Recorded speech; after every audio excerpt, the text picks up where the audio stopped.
Assalamualaikum warahmatullahi wabarakatuh. Innal hamdalillah nahmaduhu wa nasta'inuhu wa nastaghfiruh wa na'udzu billahi min shururi anfusina wa min sayyiati a'malina may yahdihillahu fala mudhillalah wa may yudhlilhu fala hadiyalah. Asyhadu an la ilaha illallah wahdahu la syarikalah wa asyhadu anna Muhammadan abduhu wa rasuluh. Wassalatu wassalamu ala asrafil anbiya'i wal mursalin wa ala alihi wa ashabihi ajma'in amma ba'd. Saudara-saudara sekalian, kita bertemu kembali di dalam perkuliahan sejarah pemikiran ekonomi Islam yang pada pertemuan kali ini kita akan membicarakan pemikiran ekonomi Asy-Syaibani. Perlu saya sampaikan bahwa Asy-Syaibani ini adalah seorang ulama besar, murid dari Abu Hanifah, atau boleh dikatakan bahwa dia adalah adik seperguruan dengan Abu Yusuf. Jadi ada dua murid yang populer dari Abu Hanifah, yakni Abu Yusuf dan Asy-Syaibani. Tetapi ketika bicara tentang persoalan yang berkaitan dengan ekonomi, ada penekanan yang berbeda, ada stressing yang berbeda antara Abu Yusuf dan Asy-Syaibani. Kalau Abu Yusuf seperti yang sudah kita diskusikan pada kuliah yang lalu, itu lebih kepada ekonomi makro, sementara Muhammad bin Hasan Asy-Syaibani pemikiran ekonominya lebih menekankan kepada ekonomi mikro. Nah, kalau Abu Yusuf misalnya bicaranya soal kebijakan fiskal, kemudian dia berbicara tentang kebijakan moneter, sementara Muhammad bin Hasan Asy-Syaibani itu kecenderungannya lebih banyak bicara soal ekonomi mikro, misalnya soal produksi, soal konsumsi, soal distribusi, dan sejenisnya. Baik, kita mulai perkuliahan kita ini dengan melihat siapa sih sosok dari Asy-Syaibani itu. Nama lengkap dari Asy-Syaibani adalah Abu Abdillah Muhammad bin Hasan bin Fargad Asy-Syaibani, yang lebih populer dengan Muhammad bin Hasan Asy-Syaibani, atau secara ringkas seringkali orang menyebutnya dengan Asy-Syaibani. Ia adalah seorang ulama yang lahir pada pertengahan abad ke-2 Hijriah atau pada pertengahan abad ke-8 Masehi. Profesi dari Asy-Syaibani adalah seorang hakim. Dia seorang hakim di Irak, tetapi berbeda dengan Abu Yusuf. Kalau Abu Yusuf sudah sampai pada puncak karir sebagai seorang hakim, yakni dia sebagai Qadhi Qudot atau Ketua Mahkamah Agung. Sementara Asy-Syaibani posisinya hanya sebagai seorang hakim yang tumbuh dan berkembang di Irak. Nah, sekalian, Asy-Syaibani ini lahir di Irak, lalu kemudian dia wafat di Arai, yakni pada tahun 189 Hijriah. Jadi usianya tidak terlalu lama, itu hanya kisaran sekitar 58 tahun. Saya kira itu gambaran umum dari Asy-Syaibani. Sebagai seorang ulama, ada beberapa karya tulis yang dibuat oleh Muhammad bin Hasan Asy-Syaibani. Karya yang paling populer dari Asy-Syaibani adalah Zahirur Riwayah. Dan juga ada kitab yang ditulis oleh Asy-Syaibani dengan judul An-Nawadir. Hanya setelah kita telusuri lebih lanjut, buku yang berkaitan erat dengan masalah ekonomi itu ada 3 buku. Pertama adalah Al-Qasab, kemudian yang kedua adalah Al-Iqtisab, dan yang ketiga adalah Al-Asal. Kalau melihat pada 2 karya yang ditulis oleh Asy-Syaibani berkaitan dengan masalah ekonomi, yakni Al-Qasab dan Al-Iqtisab, ini menunjukkan bahwa diskursus yang disajikan oleh As-Syaibani itu lebih kepada ekonomi makro, kepada ekonomi mikro. Jadi berbeda dengan karya yang ditulis oleh Abu Yusuf, yakni Kitabul Kharaj, yang dia lebih kepada ekonomi makro, sementara Al-Kasab dan Al-Iktisab ini lebih banyak bicara terkait dengan ekonomi mikro. Baik, kemudian berikutnya ada beberapa pemikiran ekonomi yang disampaikan oleh As-Syaibani.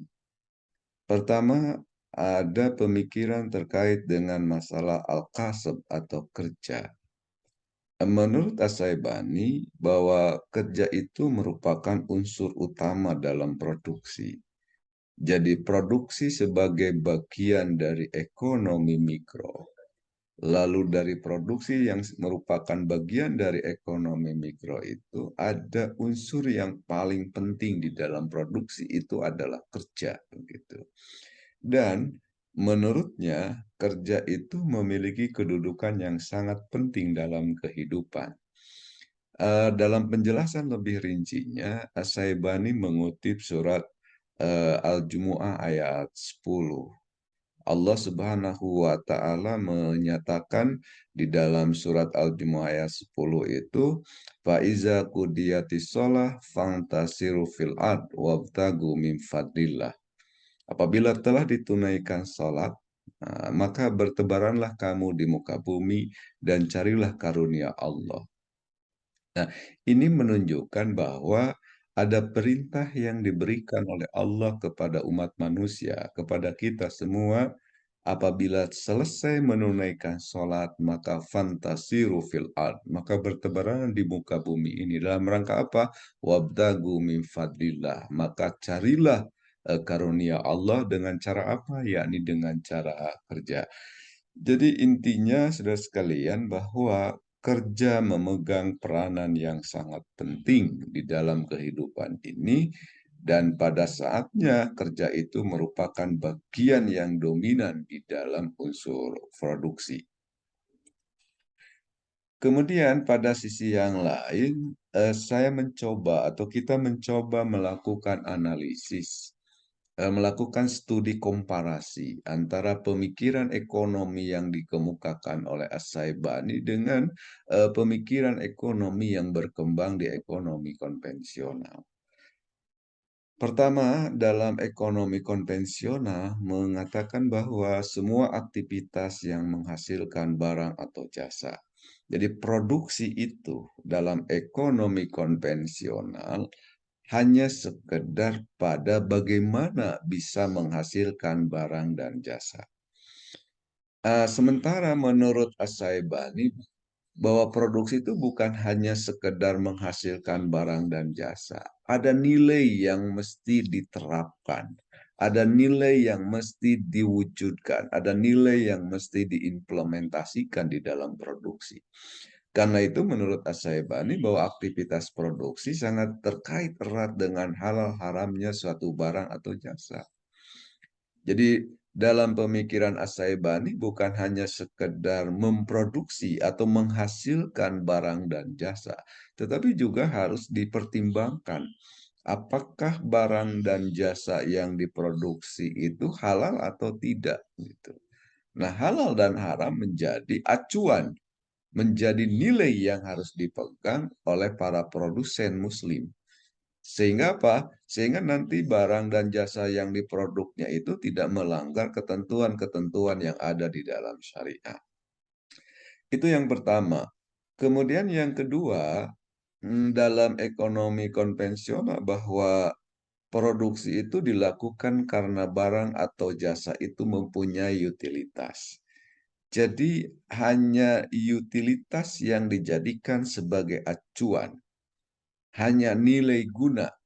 Apakah barang dan jasa itu memiliki nilai guna atau tidak bagi kehidupan umat manusia? Nah, sementara As-Syaibani tidak hanya sekedar utilitas. Ternyata menurut As-Syaibani bahwa produksi barang atau jasa itu juga harus mempunyai nilai utilitas, kan? Tetapi pada saat yang sama juga dia harus memiliki nilai kemaslahatan.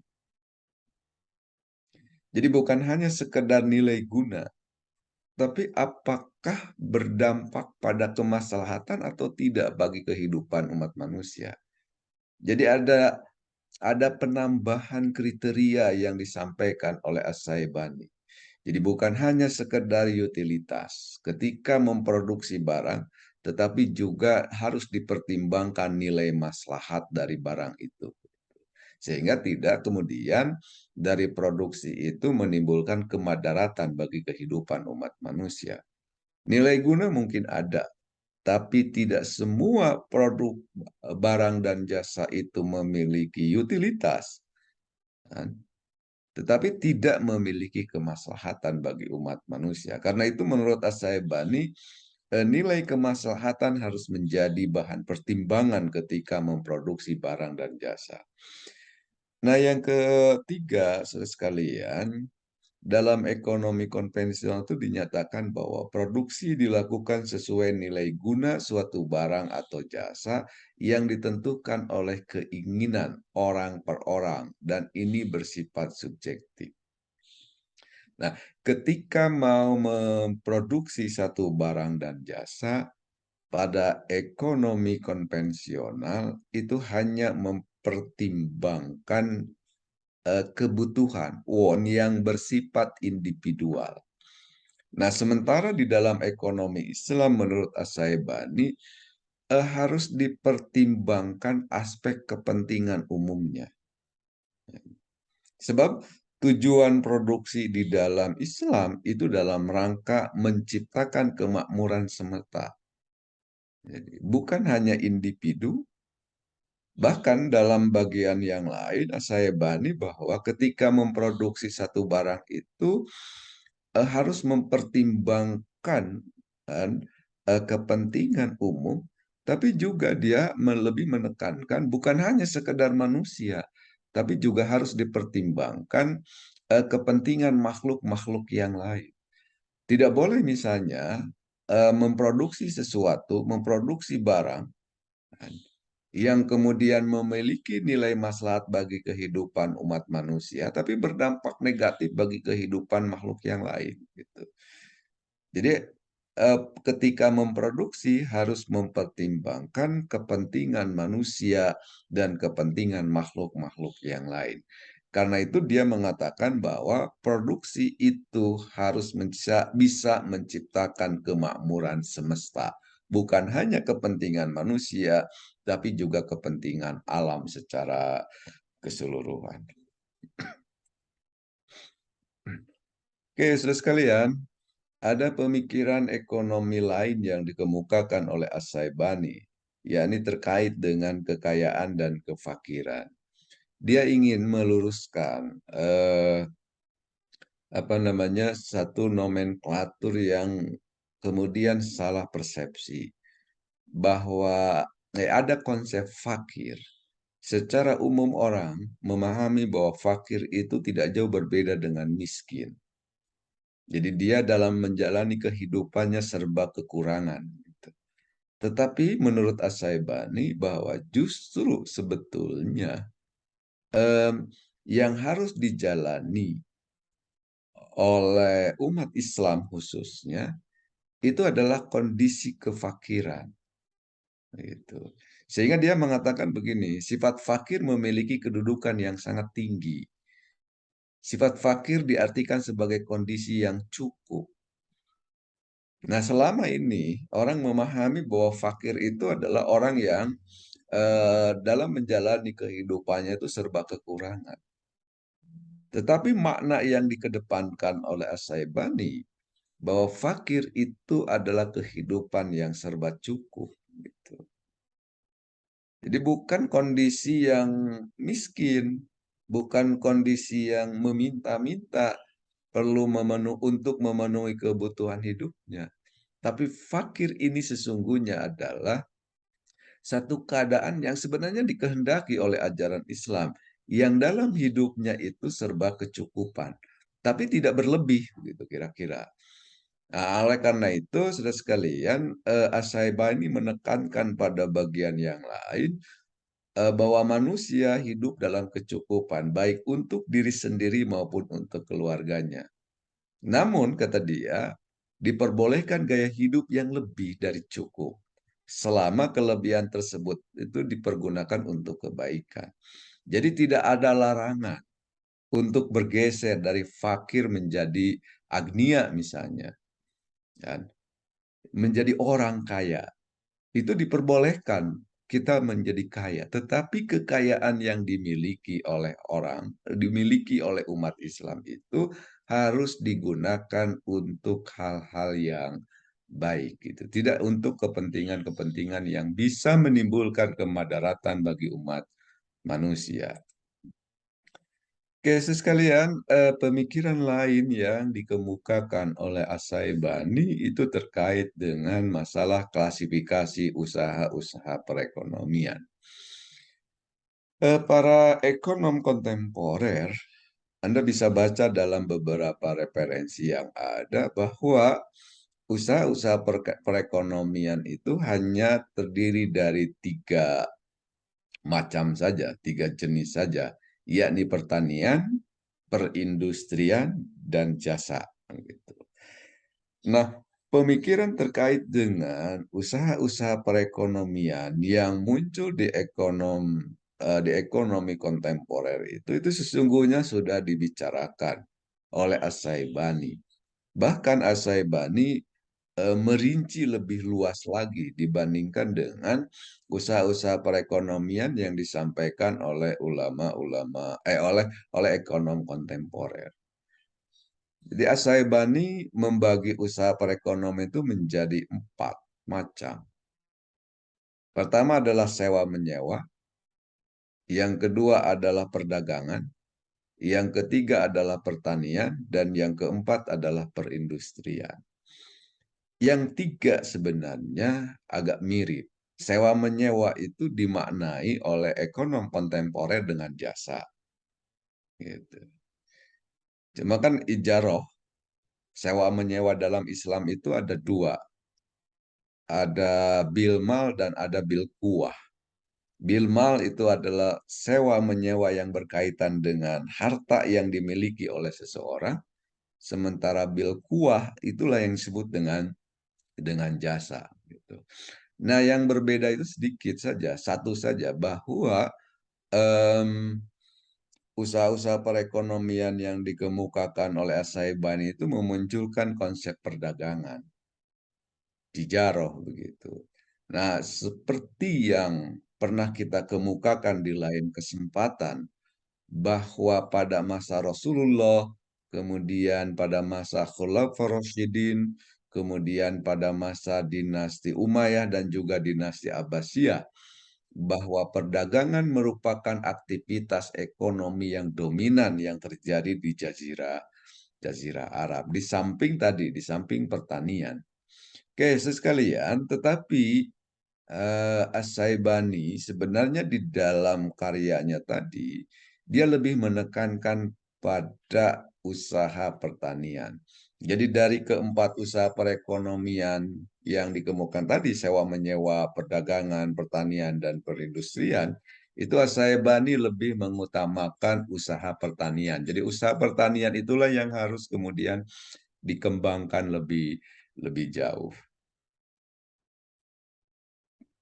Oke, sekalian, terkait dengan hukum usaha perekonomian, Ashaibani memilah kepada dua. Pertama ada usaha perekonomian yang hukumnya fardu kifayah, dan yang kedua usaha perekonomian itu hukumnya adalah fardu ain. Apabila ada satu usaha atau jenis produksi yang kemudian itu dibutuhkan oleh kepentingan umum, yang dikehendaki oleh masyarakat luas. Nah, maka pada produksi yang dibutuhkan oleh masyarakat luas, menurut Ashaibani itu hukumnya adalah fardu kifayah. Gitu. Jadi menyeluruh. Tetapi kalau produksi barang itu hanya dibutuhkan oleh personal-personal atau setidak-tidaknya oleh keluarga yang ada di sekitar produsen itu, maka hukum dari usaha perekonomian itu masuk pada kategori fardu ain. Nah, saya sekalian, ini adalah aspek hukum yang ingin disampaikan oleh As-Syaibani, bahwa usaha perekonomian itu hukumnya ada dua, ada fardu kifayah dan ada fardu ain.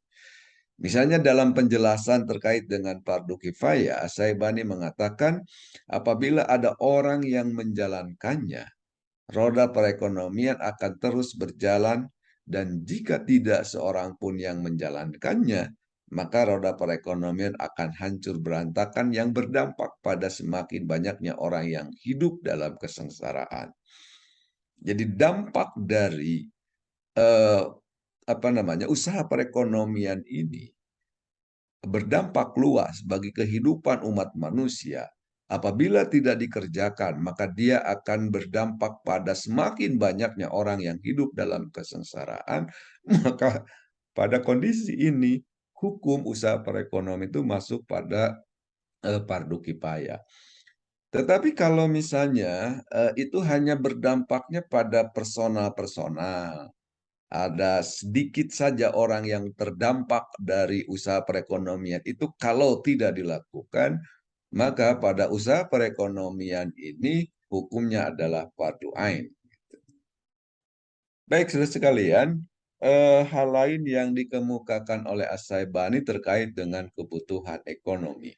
Nah, kalau persoalan ini memang agak mirip lah, mirip itu. Hampir mirip dengan yang dikemukakan oleh para ekonom kontemporer. Menurut As-Syaibani dan juga ekonom kontemporer, bahwa kebutuhan manusia itu pada intinya hanya 4 saja. Makan, minum, pakaian, dan tempat tinggal. Nah, menurut para ekonom kontemporer mengatakan bahwa keempat ini, makan, minum, pakaian, dan tempat tinggal, adalah tema ilmu ekonomi. Jadi ketika orang studi tentang ilmu ekonomi, itu bermulanya dari 4 persoalan ini. Bermula dari 4 kebutuhan manusia ini. Makan, minum, pakaian, dan tempat tinggal. Nah, baik para ekonom kontemporer maupun As-Syaibani mengatakan bahwa jika keempat hal tersebut tidak pernah diusahakan untuk dipenuhi, ia akan masuk neraka. Bahasa As-Syaibani neraka. Kalau bahasa ekonom kontemporer, maka akan mengalami kesulitan di dalam menjalani kehidupan ini. Karena manusia tidak akan dapat hidup tanpa keempat hal tersebut. Oke, kemudian bagian lain yang disampaikan, dan ini mungkin aspek yang terakhir yang disampaikan oleh As-Syaibani terkait dengan distribusi pekerjaan. Jadi distribusi pekerjaan merupakan objek ekonomi yang mempunyai dua aspek secara bersamaan, yaitu aspek religius dan aspek ekonomis. As-Syaibani ingin mengatakan begini, bahwa sebenarnya persoalan ekonomi itu bukan hanya soal ekonomi semata, tetapi juga berkaitan dengan soal agama di situ. Jadi bagaimana ketika orang melakukan aktivitas ekonomi, tidak hanya mementingkan kepentingan duniawi semata, tetapi juga harus ada nilai-nilai keagamaan yang masuk di dalamnya. Sehingga nilai-nilai keagamaan tadi menjadi pengendali. Agar apa? Agar aktivitas ekonomi yang dilakukan oleh umat manusia itu bisa menciptakan kemaslahatan bagi umat manusia itu sendiri. Jadi agak berbeda nih dengan pemikiran ekonomi yang berkembang saat ini, bahwa aktivitas ekonomi itu hanya aktivitas ekonomi yang berorientasi untuk kepentingan dunia semata. Tetapi As-Syaibani ingin mengatakan bahwa aktivitas ekonomi itu tidak hanya untuk kepentingan dunia semata, tapi ada nilai-nilai keagamaan, nilai-nilai Islam yang masuk ke situ, sehingga tujuan dari ekonomi bukan hanya kepentingan dunia semata, tapi dia juga bisa selamat di dunia dan di akhirat begitu. Nah, itulah yang Kemudian para ekonomi muslim belakangan ini mengatakan bahwa tujuan dari ekonomi kita ini adalah al-falah. Al-falah itu bukan hanya tujuan yang bersifat duniawi semata, kebahagiaan tidak hanya kebahagiaan yang didasarkan pada kepentingan dunia semata, tetapi bagaimana kebahagiaan itu bisa diwujudkan juga nanti di akhirat kelak. Baik, saudara sekalian, itu saja yang bisa saya sampaikan terkait dengan pemikiran ekonomi menurut As-Saibani. Terima kasih atas perhatiannya. Mohon maaf atas segala kekurangannya. Walhamdulillahirabbil alamin. Wassalamualaikum warahmatullahi wabarakatuh.